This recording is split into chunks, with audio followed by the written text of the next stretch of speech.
j'ai abordé le thème cancer, maladie auto-immune, un conflit au cœur de nos cellules.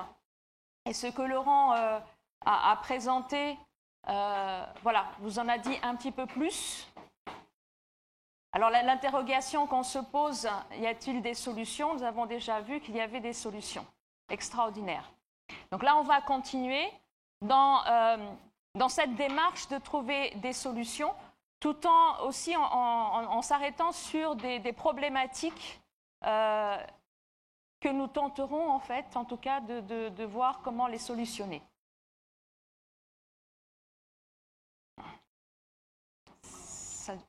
Alors, est-ce que... Non, ça n'a pas l'air de... Je vous demande 2 petites minutes. Ah, mais j'ai... Oui, d'accord. Oula, c'est bon? Voilà.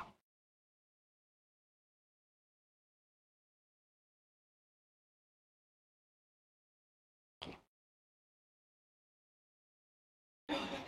Alors, vous connaissez donc cette phrase que nous avions dit tout à l'heure, abordée, que ton aliment soit ton médicament. Jean Seignalé, qui était médecin biologiste, chef du service de laboratoire d'immunologie du centre hospitalier de Montpellier, auteur du livre « L'alimentation, la troisième médecine », certainement que peut-être certains d'entre vous connaissent ou en ont entendu parler. Si vous ne connaissez pas, je vous le conseille. Et au cours d'une conférence, il déclare ceci: « Depuis longtemps, je suis persuadé de l'importance extrême de la nutrition. La diététique peut s'appliquer à la quasi-totalité des maladies chroniques. Cette diététique constitue un traitement majeur qui va traiter la cause. » Donc là, vous voyez, pas le symptôme, mais la cause. « Je considère que les grands responsables de nombreuses maladies sont soit des macromolécules alimentaires issues des farines de blé, épeautre, orge, avoine, seigle, maïs et produits laitiers. » Les principaux, ça ne veut pas dire que tout est à cause de cela.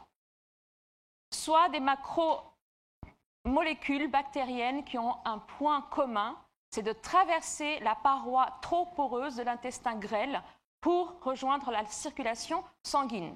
Donc Laurent a abordé justement ce problème de porosité intestinale, qui est vraiment à la base de beaucoup, pratiquement toutes nos pathologies. Et là, je vous conseille, il y en a certains certainement qui reçoivent la lettre, qui sont abonnés à la lettre du professeur Joyeux, une des toutes dernières. Je vous invite à la lire. Donc j'ai repris ces termes, c'est assez pertinent. Donc le professeur Joyeux dit ceci: « Le bouche à oreille et les nombreuses conférences que nous avons données ensemble, en parlant donc avec le docteur Seignalé, firent, ou séparément, firent largement connaître son livre « L'alimentation ou la troisième médecine ». Et j'aime beaucoup là ce qu'il dit, que nous n'avons pas osé alors qualifier de première médecine face à nos collègues réticents ou agressifs. C'est-à-dire que ça devait être considéré, enfin l'appellation aurait dû être l'alimentation, notre première médecine, mais par, vous savez très bien, toutes sortes de lobbies et autres, il vaut mieux s'en tenir à ce titre-là. Donc le docteur Jean Seignalé explique pourquoi l'alimentation peut être la cause d'une maladie chronique. Donc sur 115 des maladies que lui-même a observées sur ses patients, plus de 91 maladies ont réagi favorablement à son régime.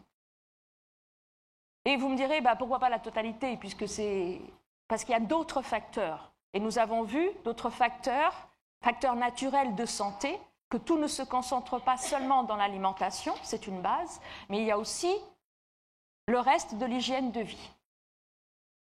Donc les maladies que lui, en fait, il a classées par 3 catégories, donc les maladies auto-immunes, les maladies d'encrassage et les maladies d'élimination, donc de nettoyage. Donc les maladies auto-immunes, nous avons déjà fait la liste ce matin, je ne vais pas à nouveau les énumérer, mais parmi elles, le lupus, la sclérose en plaques, le diabète de type 1, etc. Il y a énormément de maladies auto-immunes, il y a une liste énorme. Et les maladies d'encrassage, eh bien, nous avons l'Alzheimer, l'artériosclérose, l'arthrose, le cancer, cataracte, dépression nerveuse endogène, diabète de type 2, dyspepsie, fibromyalgie, les infections à répétition, les migraines, l'obésité, ostéoporose, Parkinson, schizophrénie, maladie d'encrassage. Ça vous dit quelque chose? C'est en augmentation, il y a une augmentation considérable de cas de schizophrénie. Maladie d'encrassage, qu'est-ce qu'on fait avec une personne qui est schizophrène? Donc au lieu de traiter justement cet encrassage, de nettoyer le corps et lui donner une bonne alimentation, de bonnes conditions de vie, d'environnement, on les met souvent dans des cas assez extrêmes, dans un environnement clos, presque je suis désolée, c'est pas ça, clos, vraiment, sous médicaments juste pour bloquer des excès de réaction. Et voilà comment on traite le cas de schizophrénie, alors qu'il y a d'autres façons de faire. Le surpoids, tendinite, d'encrassage, vieillissement prématuré, etc. Les maladies d'élimination, dites d'élimination, où nous pouvons trouver l'acné, l'asthme, tout ça, élimination, c'est le corps qui réagit, qui essaye d'extraire à l'extérieur ce qui l'encombre. Il y a un encombrement, il y a un encrassage. Et ça, en fait, ce ne sont que des réactions que le corps, en fait, des façons que le corps trouve de se débarrasser du trop-plein de toxines ou d'acidité. Et ça, ce sont des symptômes. D'accord? Acné, asthme, bronchite chronique, colite, les maladies de Crohn, qu'on considère maintenant comme une maladie auto-immune, alors que c'est concrètement, si on regarde bien, ça doit être considéré comme une maladie d'encrassage au niveau intestinal. L'infection ORL récidivante, le psoriasis, le reflux gastro-œsophagien, rhume des foins, sinusite chronique, urticaire. Les allergies, les rhumes des foins, c'est en augmentation constante. Et souvent, qu'est-ce que l'on fait? On va pointer du doigt le pollen, le foin, enfin tout ça, les poussières, le pollen, c'est eux les ennemis. Alors pourquoi ne pouvons-nous pas vivre dans un milieu qui devrait nous être propice et agréable, dans un milieu où fleurs, arbres sont là pour notre bien-être, et alors que nous devenons justement allergiques à tout ça? Ce n'est pas normal. Donc le problème n'est pas dans l'allergène, considéré allergène, le problème est dans le terrain.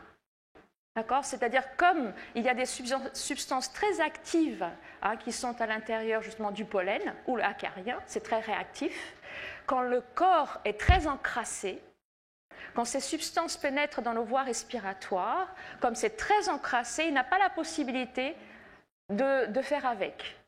Donc il va essayer d'expulser par des réactions, donc d'éternuement, de yeux qui pleurent, de mucosité. Donc, vous voyez, les infections ORL. Vous pouvez regarder les statistiques des résultats concernant le suivi, les statistiques du docteur Seignalais. Vous recherchez sur Internet et vous allez voir en fait les pourcentages sur chaque maladie individuellement, pourcentage de réussite, les bonnes réussites, les moins bonnes réussites et des échecs. Et vous verrez que la réussite, elle est extrêmement élevée. Alors, le régime Seignalais, c'est quoi? Principalement, il y a une suppression de tous les produits laitiers et du gluten. Ça, c'est vraiment la base. Parce qu'ils sont responsables, surtout le gluten, qui a une responsabilité énorme au niveau de la porosité intestinale, l'hyperperméabilité. Il n'y a pas que ça. Le stress, comme a dit Laurent, amène à cela. Alors, l'hyperperméabilité de l'intestin, donc de mauvaises molécules qui devraient être éliminées par le côlon, vont passer après dans l'organisme par la circulation sanguine et lymphatique et vont causer des réactions inflammatoires dans l'organisme. Ici, juste pour que vous ayez un aperçu, donc l'intestin, ça c'est le tube, c'est un tube, l'intestin, et le tube de l'intestin, vous voyez, il y a toutes les villosités, c'est ça qui fait les kilomètres de longueur de notre intestin. Vous voyez ici les villosités. Les villosités, vous voyez, ce sont, en fait, les villosités, on ne le voit pas bien dans ce schéma-là, ce sont tout ça, c'est recouvert de cellules. les cellules de l'intestin qui sont là et qui doivent faire leur travail de puiser les nutriments qui sont ici, ce qu'on appelle la lumière de l'intestin, que ces nutriments en fait puissent passer à travers ces jonctions de cellules, puisqu'il y a des jonctions, comme on va le voir plus en détail après dans un petit schéma, pour pouvoir rejoindre la circulation sanguine et lymphatique et automatiquement aller nutrir nos cellules et garder nos organes en bonne santé, en vie, ou aussi pour les régénérer. Donc vous voyez un petit peu plus près. Vous voyez schématiquement les villosités, comment elles sont constituées. Elles sont constituées de ces cellules, c'est les entérocytes. Et donc quand vous avez donc les nutriments qui sont à l'intérieur du tube digestif, voilà, les nutriments, vous voyez ici, il y a des jonctions serrées. Normalement, notre organisme est très bien orchestré, ne devrait passer que ce qui est acceptable, tolérable. C'est comme des frontières. Il y a une douane qui laisse passer ce qui est acceptable pour passer de l'autre côté, pour alimenter notre organisme. Le problème, c'est que avec les agressions, et surtout avec le gluten, il va faire une espèce de... il va s'accumuler, faire une colle. L'excès de féculents, surtout de tout ce qui est raffiné, enfin, de toute façon, c'est une colle. Vous regardez le gluten, c'est tout gluant et c'est ça qui lie et qui rend le pain si moelleux, mais aussi si addictif. Et donc cette colle, cette pâte, elle va coller aux intestins et va créer une inflammation au niveau de ces entérocytes, mais elle va à un moment donné briser, voyez, mais pas que le gluten, comme on dirait le stress, les métaux lourds et toutes ces choses qui ne devraient pas être à l'intérieur de notre organisme. Vous voyez, ça va briser ici les jonctions serrées et ce qui se passe après. Donc vous voyez, ce qui se passe après, c'est qu'il y a certaines molécules, je suis désolée, c'est en portugais, je l'ai laissé, je n'ai pas traduit. Bon, vous comprenez. Vous voyez les petits fragments de gluten qui n'est pas digéré. Pourquoi? Nos enzymes, le gluten, pourquoi? C'est le gluten, c'est une protéine du blé et des dérivés du blé. Quand je parle du blé, c'est l'ensemble, dont nos enzymes n'arrivent pas à éclater en nutriments, à digérer. Pourquoi? Parce que ce sont des aliments génétiquement modifiés. Les OGM, ça ne date pas d'aujourd'hui, ça date d'après la guerre de 40.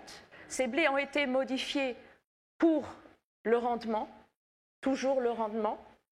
Et donc, nos cellules ne reconnaissent plus, nos enzymes ne reconnaissent plus.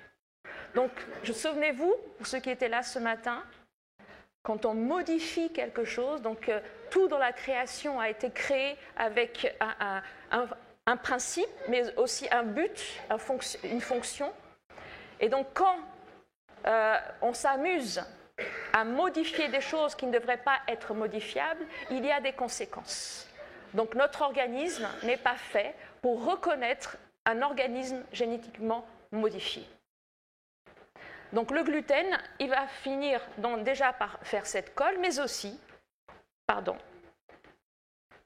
passer, dans notre circulation sanguine, dans notre circulation lymphatique, et va créer des réactions inflammatoires, des réactions auto-immunes, puisque le corps va en fait prendre cela comme un ennemi, d'accord? Donc va le combattre.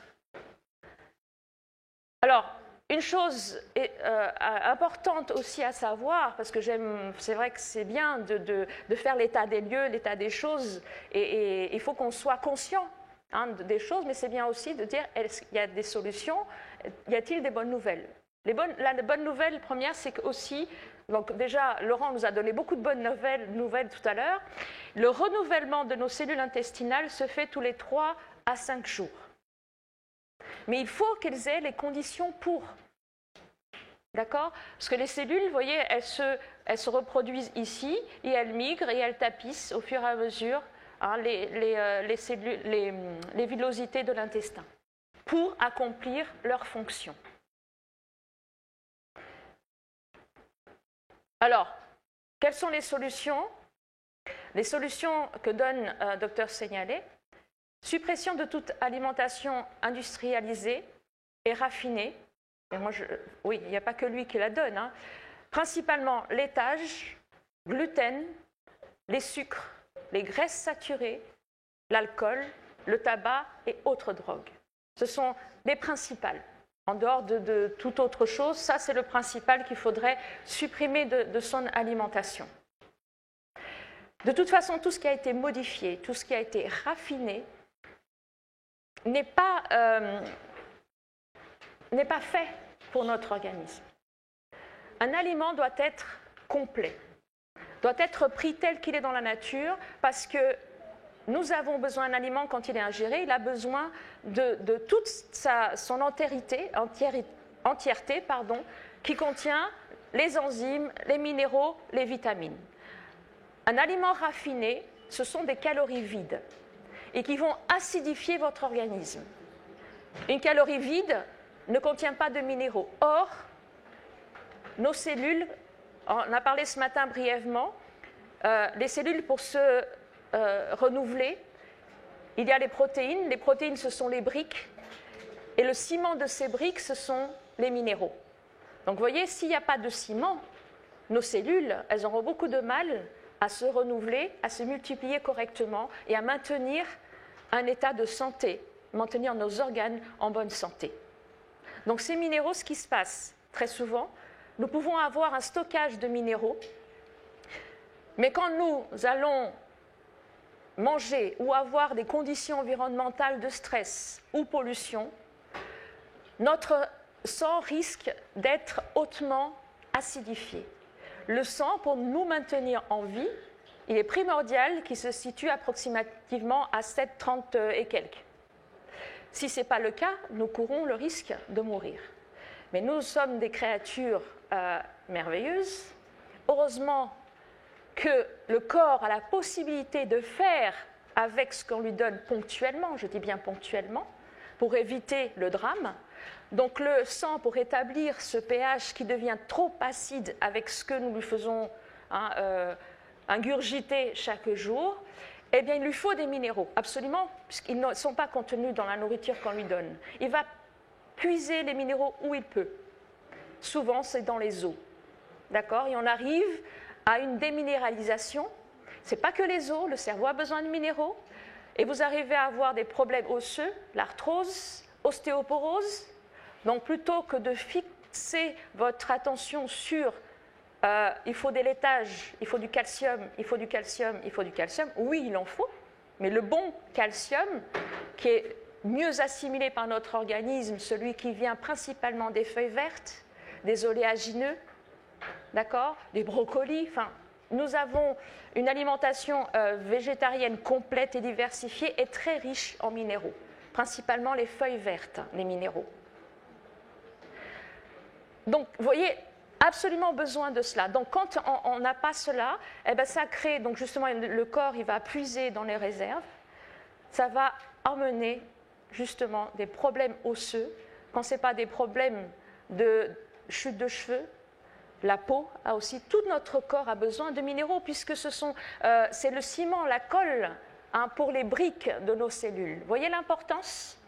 Donc souvent, on pense, surtout aujourd'hui, on pense qu'au magnésium. Ah ben je suis stressé. Ah ben vous devez avoir un déficit en magnésium. Donc voilà. Mais on ne pense pas à tout le reste. On ne pense pas pourquoi.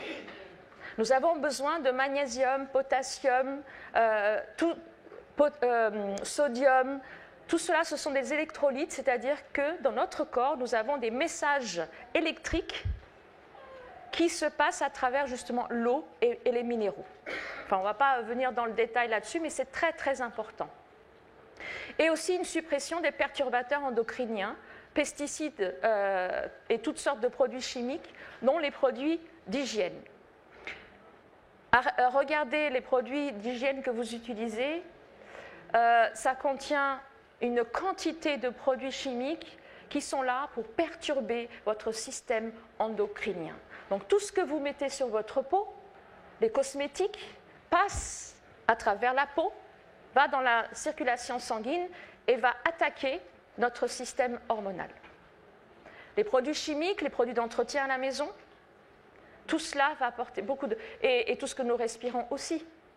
Donc si nous avons déjà affaire, comme je l'ai dit ce matin, avec ce que nous ne pouvons pas maîtriser à travers l'environnement, faisons déjà au moins ce que nous pouvons faire dans notre environnement proche, à savoir la maison, le foyer, ce que nous respirons, ce que nous mettons sur notre peau et ce que nous mettons aussi à travers nos vêtements. Parce que les vêtements, à l'heure actuelle, issus de la pétrochimie, avec des colorants qui sont en train de tuer les petites mains qui les fabriquent en Chine, c'est quelque chose. Donc tout cela est important de tenir compte. Évidemment, tout à l'heure, vous avez vu avec Gérard et puis Laurent aussi, une bonne nutrition, c'est la base des fruits, le bon sucre, puisque les fruits, c'est les vitamines, il y a des antioxydants, nous avons vu leur effet ce matin. Le bon sucre, puisque notre cerveau, l'alimentation exclusive du cerveau est le sucre et la graisse. Mais il faut que ce soit le bon sucre, des fruits, des légumes racines par exemple, tout ce qui est amidon, mais les bons amidons, les légumes dans les légumes racines, donc je l'ai mis, les feuilles vertes, les graines, les oléagineux. Ça, c'est la bonne nutrition. Mais nous pouvons avoir une très bonne nutrition si nous ne prenons pas la peine d'aller nous aérer dehors, d'avoir un air pur, d'aérer notre maison, si nous ne faisons pas d'exercice physique, vous l'avez vu tout à l'heure, si nous n'avons pas de l'eau suffisamment, la lumière solaire, la tempérance, le repos, tout cela sera aussi en vain. C'est-à-dire ça améliorera, mais nous aurons aussi des conditions. De toute façon, la confiance en Dieu, c'est vraiment en fait la base qui évitera à ce que je sois dans un stress permanent et une frustration, la frustration dont vous a parlé Laurent. Donc vous voyez, tout l'ensemble de tous les facteurs naturels de santé sont indispensables pour que notre corps, nos cellules, puissent se renouveler et changer. Justement, nous étions sur une pente descendante et à travers ce changement, nous essayons d'être sur une pente ascendante. Je rappelle, comme tout à l'heure, le principe d'Hippocrate que ton aliment soit ton premier médicament.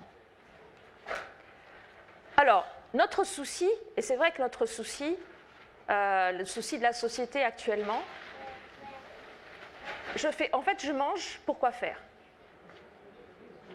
Souvent, parce que surtout, nous aimons habituellement la bonne table. C'est un moment, alors en ce moment surtout, au niveau cuisine, gastronomique, voilà, il y a vraiment un appel encore aux personnes à venir vers la cuisine gastronomique.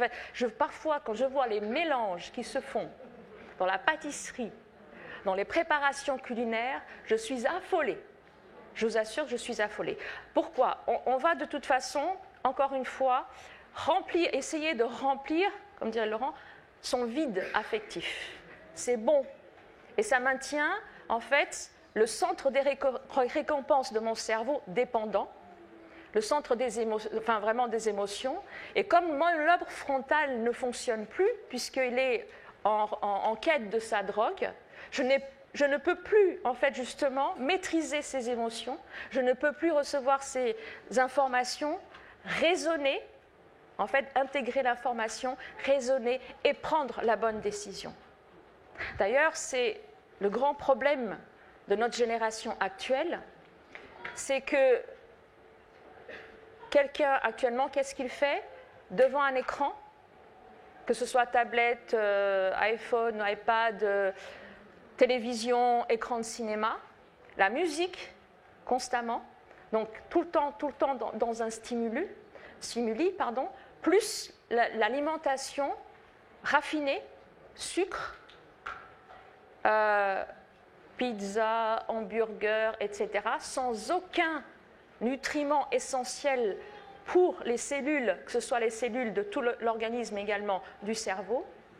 Et c'est constamment, en fait, le côté émotionnel qui est stimulé.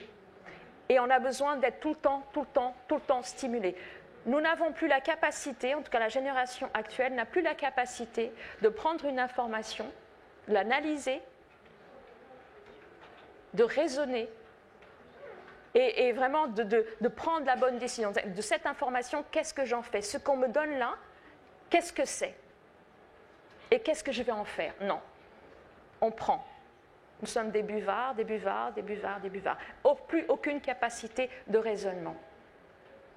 Donc nous avons vraiment besoin de réfléchir à cela. Et souvent nous avons justement, surtout les jeunes ou enfin, les adultes actuellement, dès que vous les mettez devant une personne, donc que ce soit à l'université, un professeur, qui essaye de leur parler d'une façon calme, posée, la personne, qu'est-ce qu'elle fait? Enfin, l'élève, elle s'endort.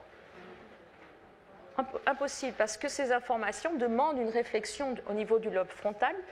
Le côté émotionnel n'est plus stimulé par les sons, les images constamment, et cette nourriture sucrée, raffinée, cette drogue qui est tout le temps là pour justement garder... Il y a toujours le pic de pic glycémie. Il y a un pic de glycémie constant, ça rechute, j'ai besoin de sucre, j'ai besoin d'autre chose, de stimulus, et hop, je repars. Il faut que nous nous souvenions que je ne mange pas pour assouvir mon besoin, mon plaisir, on va dire presque animal, je suis désolée, basique, d'accord? Mais j'ai besoin de la nourriture, de l'alimentation pour m'alimenter, donner un nutriment à ma cellule, à mon organe et à tout mon corps. C'est-à-dire que chaque fois que vous allez au supermarché, au marché, quand vous regarderez chaque aliment, regardez, analysez, dites comme ça, bon, raisonnez comme ça, est-ce que cet aliment va participer à la reconstruction de mes cellules, vraiment à l'aliment de mon organisme? S'il n'y a pas de vitamines, s'il n'y a pas de minéraux, s'il n'y a pas de bonnes protéines, d'accord? Donc tout ce qui est pratiquement raffiné, le sucre, toutes ces choses blanches, sans couleur, de toute façon, tout ce qui est sans couleur dans la nature, en général, à part le navet, hein, et la pomme de terre aussi.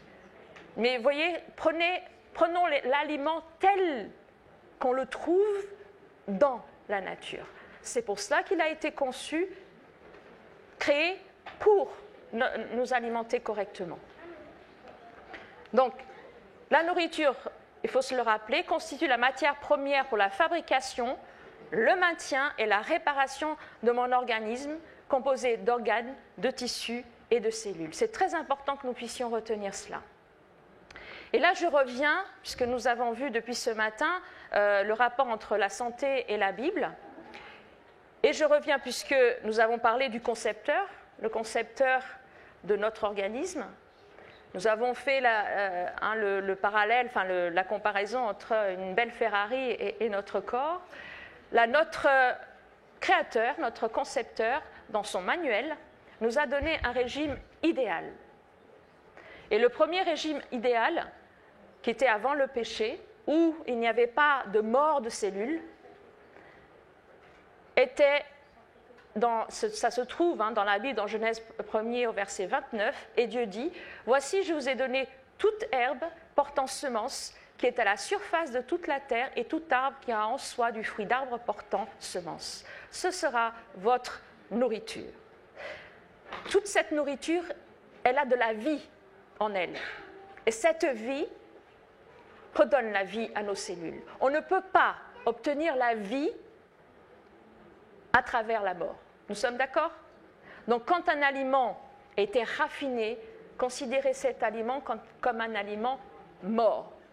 Ça va juste vous remplir et ça va juste vous maintenir en vie d'une façon, on va dire, c'est comme si vous étiez en plein océan et que vous vous êtes accroché à une bouée. Je ne pense pas que ce soit une façon de vivre. Et le deuxième régime alimentaire de restauration, c'est-à-dire pour renouveler justement ces cellules qui meurent, mais aussi pour nettoyer notre corps, aider au nettoyage, est complémentaire en Genèse 3, 18, et tu mangeras l'herbe des champs, c'est-à-dire les légumes verts. Et là, je vous invite aussi, surtout pour ceux qui ont un organisme très acidifié, ce qui est le cas pour la plupart des personnes, du fait du manque de minéraux, il est parfois indispensable de passer à combler les carences aussi en compléments alimentaires qui sont nécessaires pendant un certain temps, avec des jus de légumes. Puisque les jus de légumes vont vous apporter en fait une quantité assez concentrée en nutriments, en ayant retiré la fibre. Puisque si vous commencez à manger, parce que pour rattraper un petit peu le retard, entre guillemets, il faudrait que nous mangions des kilos de carottes, d'épinards, de choux, je ne sais-je. Donc il faudrait qu'il y ait là, il y aurait beaucoup trop de fibres. Et l'intestin, quand il est dans un état inflammatoire, il ne supporte pas les fibres. Donc il faut passer par les jus de légumes, d'accord, avec aussi, bon, peut-être qu'on aura l'occasion d'en parler, même vous aurez l'occasion de parler avec Laurent. Il y a aussi des compléments alimentaires qui aident à la réparation des villosités intestinales. Mais là, c'est très très important de passer par les jus de légumes. Là, je tiens à vous montrer cette pyramide parce que pendant trop longtemps, il y a une pyramide alimentaire. Ça ne veut pas dire qu'elle est exacte à 100%, hein. C'est juste pour vous donner un ordre d'idée. Parce qu'elle n'est pas forcément, tout n'y est pas forcément, etc. Mais c'est juste pour vous donner un ordre d'idée que jusqu'à un certain temps, la pyramide alimentaire était tout autre. C'est-à-dire que vous aviez ici en bas, c'était des céréales et du pain et des pâtes et du riz en grande quantité. Donc vous imaginez ce que ça peut faire sur vos intestins. Donc là, je vous propose celle-ci. Donc déjà, la base, parce que je pense que ça doit faire partie de notre quotidien, je pense, non, je suis certaine, la base, c'est l'eau. D'accord ? Vous pouvez avoir une très très bonne alimentation. Si vous n'avez pas l'eau, nos cellules baignent dans l'eau. C'est indispensable pour tous les échanges chimiques, pour le transport de tous les messages hormonaux, etc. L'eau est indispensable. C'est notre boisson exclusive. En dehors des jus de légumes ponctuellement, notre boisson exclusive devrait être que de l'eau. Et en dehors des repas, Gérard vous en a déjà parlé. Ensuite, vous avez les feuilles vertes, également en grande quantité, tous les légumes à feuilles vertes. Très riches en minéraux. La colle, le ciment des briques de nos cellules. Vous avez ensuite les fruits et les légumes racines, entre autres. Donc tout ça, c'est l'alimentation de base généreusement.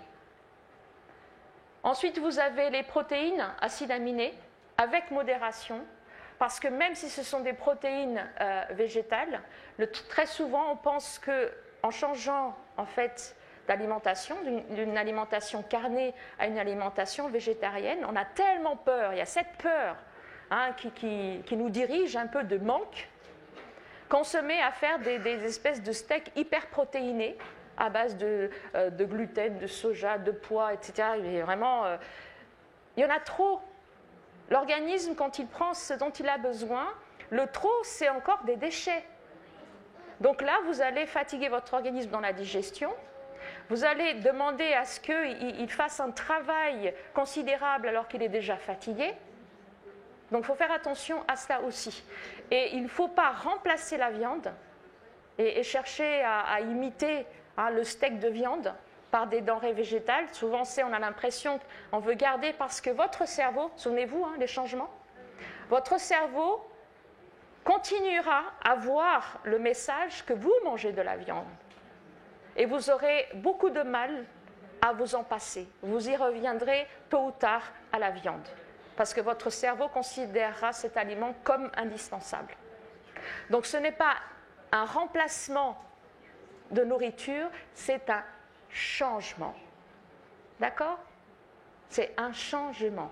Et le mot aussi qui est très important pour vous stimuler, ce n'est pas facile, ce n'est pas du jour au lendemain, attention.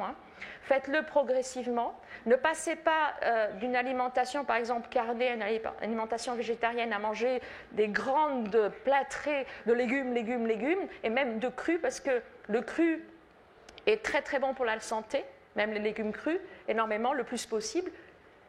Mais si vous avez l'intestin en mauvais état, vous ne pouvez pas commencer par là. Vous devez aller d'une façon, y aller très très progressivement, commencer par des jus de légumes. Ceux qui ont l'intestin irritable, pas de crudité ou certaines crudités assez douces, mais toujours un petit peu, mais progressivement. Au début, non, mais petit à petit, progressivement. Et au début, c'est les légumes vapeur.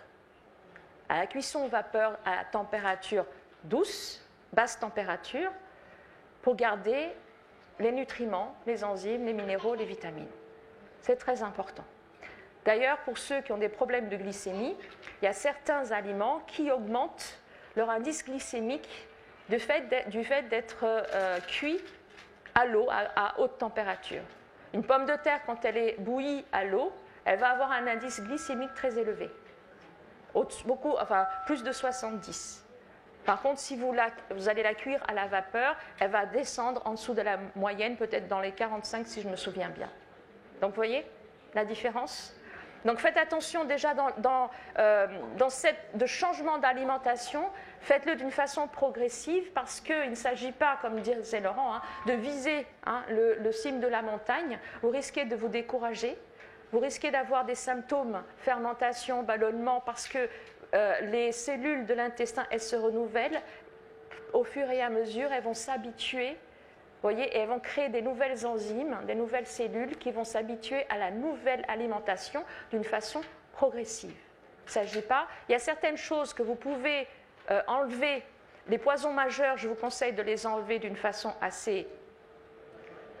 C'est-à-dire le sucre raffiné et toutes les autres choses que nous avons vues, alors l'alcool, le tabac, toutes ces choses nocives, ce sont des drogues, le sucre raffiné, enfin certaines choses qui sont le café, le thé, là oui, là on se dit non, il ne faut plus y toucher, c'est comme une drogue, il faut arrêter, décider d'eux. Et le mot-clé dont je vous ai parlé tout à l'heure, c'est je vais y arriver, je vais essayer, parce que tout ça, ce sont des messages que vous envoyez à votre cerveau.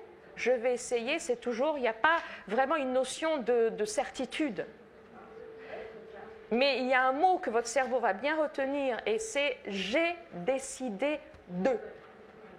Quitte à mettre des post-it là où vous allez chercher. Alors déjà, il ne devrait plus avoir certaines denrées dans votre armoire. Mais s'il y a des membres de la famille qui veulent continuer à manger certaines choses, vous n'êtes pas un dictateur et vous n'allez pas lui imposer. Donc si dans le foyer familial, il y a encore des denrées que vous avez décidé de ne plus y toucher, pourquoi pas mettre des petits post-it « j'ai décidé de changer mon alimentation ». Vous voyez, à force, vous allez imprimer cela et à un moment donné, vous allez réussir à vous débarrasser de ces choses qui vous tenaient, en fait, qui vous tiennent esclaves. D'accord ? Donc faites attention quand même, vous voyez, au changement, soyez doux avec vous-même, dans la douceur, les choses se font. D'accord ? Donc ici, après, vous avez les noix et les graines, donc tout cela, les protéines et les acides aminés. Vous avez tout ce qui est lentilles, pois chiches, haricots et tout ce qui est oléagineux, les noix, les amandes, les noisettes, les noix de cajou, les noix du Brésil. Les graines germées sont une richesse extraordinaire en nutriments. Et après, vous pouvez utiliser les herbes, les pousses, les verdures, enfin voilà, tout ce que des petites plantes aromatiques aussi que vous pouvez utiliser pour supprimer l'excès de sel et des condiments, des piments, des choses comme ça, qui sont irritants pour l'estomac. Essayez d'apporter des herbes aromatiques qui vont vous aider à apprécier une alimentation beaucoup plus naturelle et simple. Et après, il y a les plantes médicinales, les tisanes de plantes médicinales pour aider votre organisme. Les algues et herbes médicinales également, et vous avez les compléments alimentaires qui peuvent vous aider ponctuellement à combler le déficit en certains nutriments indispensables. Donc l'alimentation des cellules, c'est le rappel. Les minéraux sont la colle, des briques, donc la colle et le ciment. Donc des briques, ce sont les acides aminés constituants de l'ADN de nos cellules. Donc tout ce qui acidifie l'organisme sera un voleur de nutriments, un voleur de minéraux. Donc rappelez-vous, chaque fois que vous allez boire, que ce soit un café, un soda, manger un gâteau, manger aussi de la viande, tout ce qui est animal est acidifiant. Dites-vous qu'à chaque fois que vous allez manger ça, en fait, vos cellules sont en train de s'appauvrir en minéraux, ne pas pouvoir se reconstruire correctement. Et en plus, les minéraux sont en train d'être puisés aussi dans votre organisme, dans le stock que vous avez dans les os. Alors, acidifiants autres que les aliments, donc le tabac, les médicaments, aspirine, pilules contraceptives, les anti-inflammatoires, vitamines synthétiques, faites attention, ce n'est pas parce que c'est marqué vitamine que c'est forcément bon. Faites attention où est-ce que vous allez vous procurer vos vitamines et parfois les excipients et tout ce qui est agglomérant, etc., ce qu'ils contiennent, il faut faire attention à ça aussi. Il y a beaucoup de laboratoires maintenant qui se sont mis aux compléments alimentaires. Parce qu'il y avait quelque chose à en retirer, donc toujours pareil, il faut faire attention. Donc, renseignez-vous, éduquez-vous, cherchez les meilleures sources. Ça aussi, il faut être vigilant là-dessus.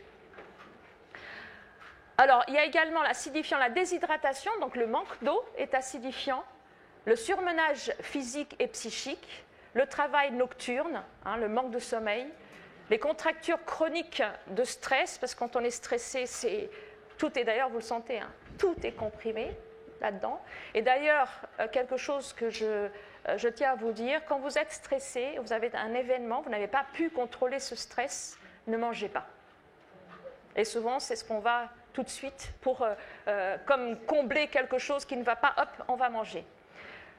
Pourquoi ? Parce que le stress, en fait, nous avons une réaction de stress qui normalement était là pour mettre en activité nos muscles pour fuir un danger, par exemple. D'accord ? Donc votre corps, il reçoit le message qu'il faut canaliser toute son énergie sur les muscles pour pouvoir courir le plus vite possible.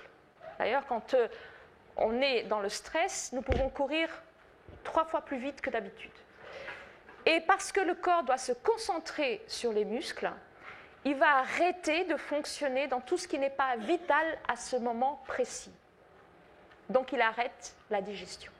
Donc ça ne sert à rien de manger, votre digestion elle est arrêtée, ça ne fera que faire des fermentations et apporter des problèmes plus tard. D'accord ? Ça c'est important. Alors, pour un terrain alcalin, donc pour que votre terrain puisse, pour que votre corps puisse équilibrer le pH, devenir plus alcalin parce que vous êtes trop acidifié, boire par jour au minimum 1,5 litre d'eau, d'une eau pure de qualité. Pratiquer donc l'exercice physique modéré, parce qu'encore une fois, si vous allez faire un exercice physique intensif sur un corps qui est dévitalisé et fatigué, ce n'est pas possible. D'accord ? Vous allez encore lui créer un stress et le fatiguer davantage. Donc une marche, 30 minutes par jour, et bien s'oxygéner dans la nature évidemment, faire attention à sa respiration, se concentrer dans la respiration. Il a été prouvé que quand on fait une respiration régulière, inspirer par le nez, respirer par la bouche, ça va réguler votre rythme cardiaque. Et ça va être un extraordinaire anti-stress également.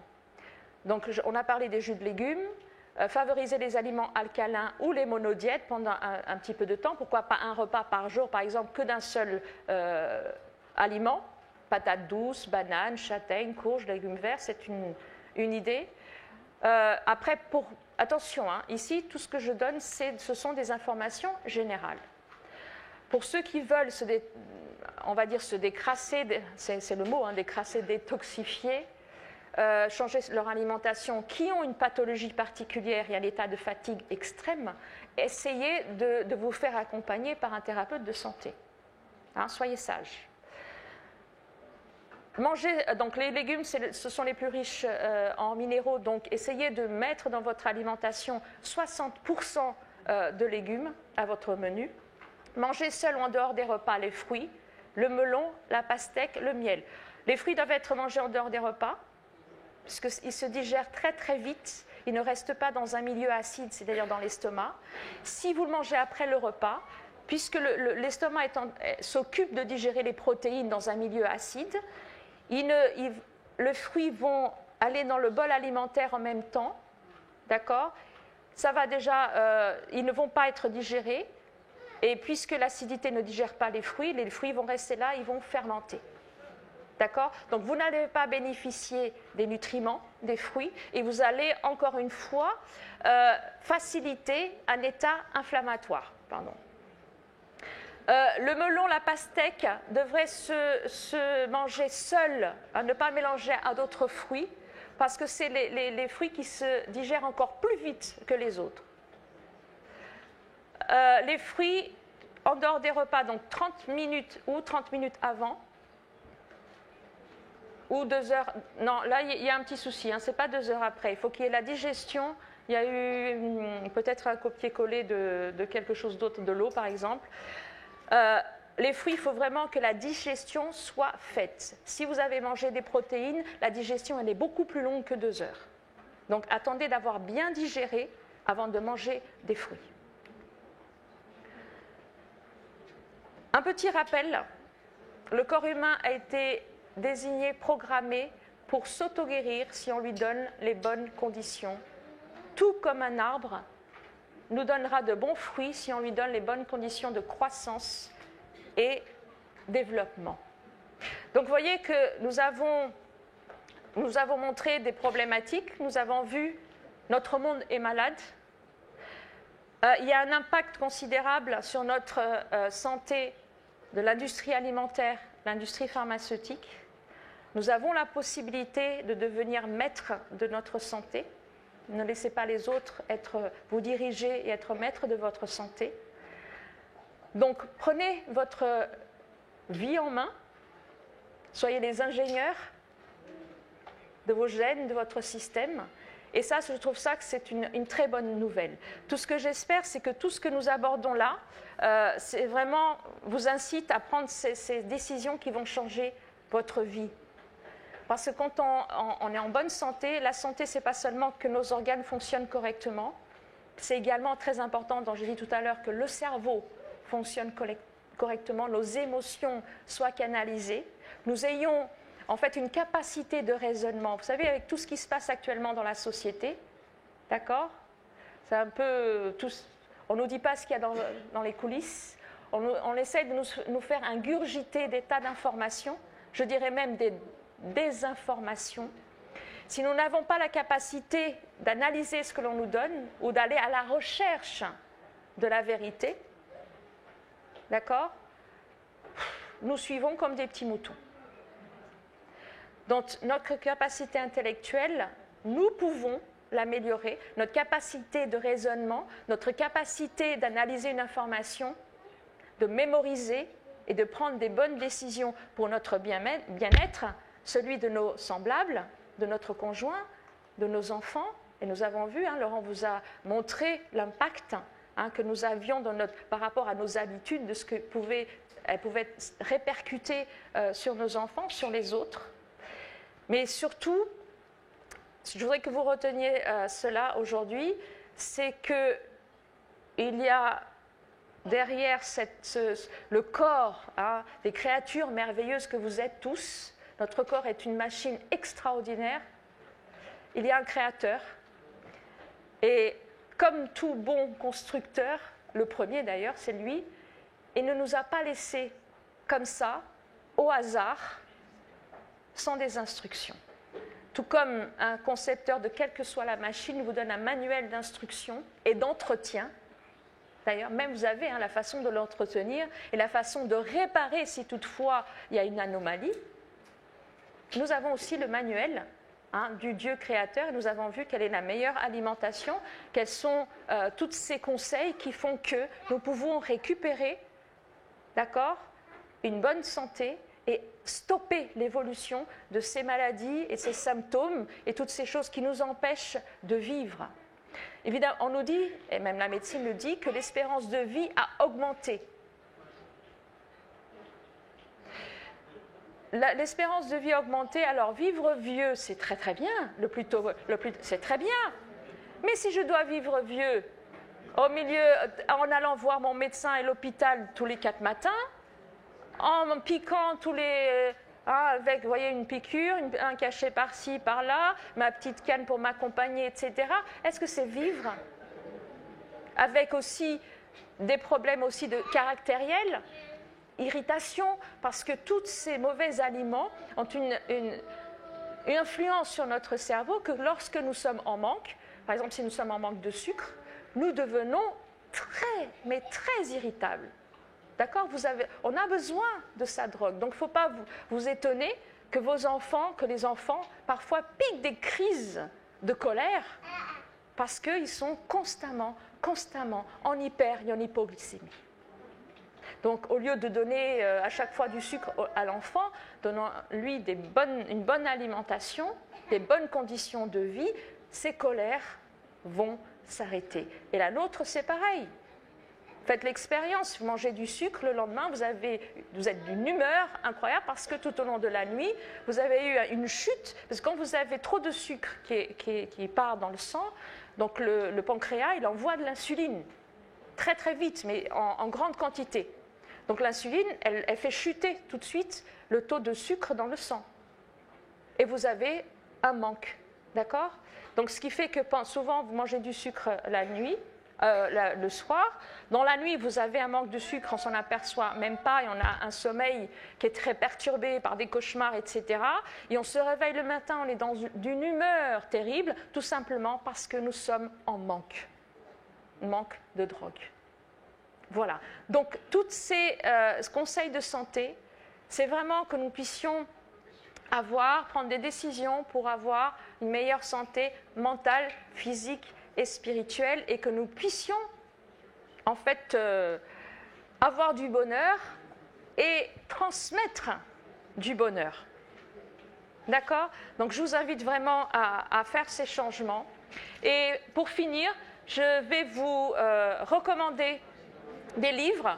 Je vais peut-être vous laisser, parce que nous avons 5 minutes, je vais vous laisser le temps de noter. Ce sont des livres que je vous recommande. Donc instruisez-vous par vous-même. Tout ce que je vous ai dit là, vous pouvez le rechercher. Vous pouvez essayer de vous instruire vous-même et de confirmer tout ce qui a été dit. Vous avez Le mal du gras par Daniel Starinsky, Le mal du sucre.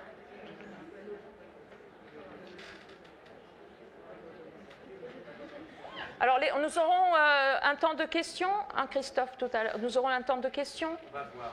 D'accord. Est-ce que tout de suite après, ou c'était par rapport au livre? Non. C'était par rapport au sucre et aux champignons. Ah, d'accord. Alors, je ne sais pas si on a le temps, ou on se voit après. Oui. Alors, vous avez l'enquête Campbell. Certains ont entendu parler. Alors, l'enquête Campbell, donc il est traduit donc en français, ce livre. C'est The China Study, d'accord ? Où là, vous aurez des informations extraordinaires sur cette étude qui a été faite du taux bas de cancer en Chine par rapport à l'alimentation, absence de graisse animale, des choses comme ça. Enfin, vous trouverez vraiment des informations extraordinaires dans ce livre de Campbell, donc le professeur Campbell et le docteur Campbell, docteur et professeur. Alors, The China Study, vous avez celui-ci qui est le gluten, comment le blé moderne nous intoxique, par Julien Vénesson. Je ne sais pas si vous avez le temps de noter. Après, ouais. Comment j'ai vaincu la douleur et l'inflammation chronique par l'alimentation. Celui-ci, vraiment, je vous le recommande.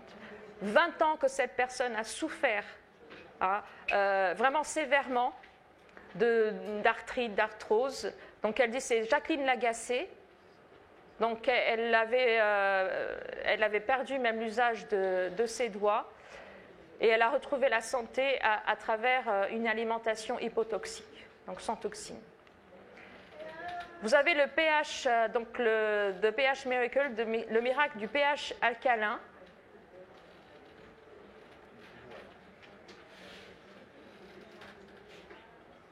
C'est Robert Young, hein, l'auteur. Vous avez... C'est bon? Vous avez noté? Et là, et je conclurai justement, parce que nous parlions donc de santé et de Bible, ce passage dans 3 Jean, chapitre 1, verset 2.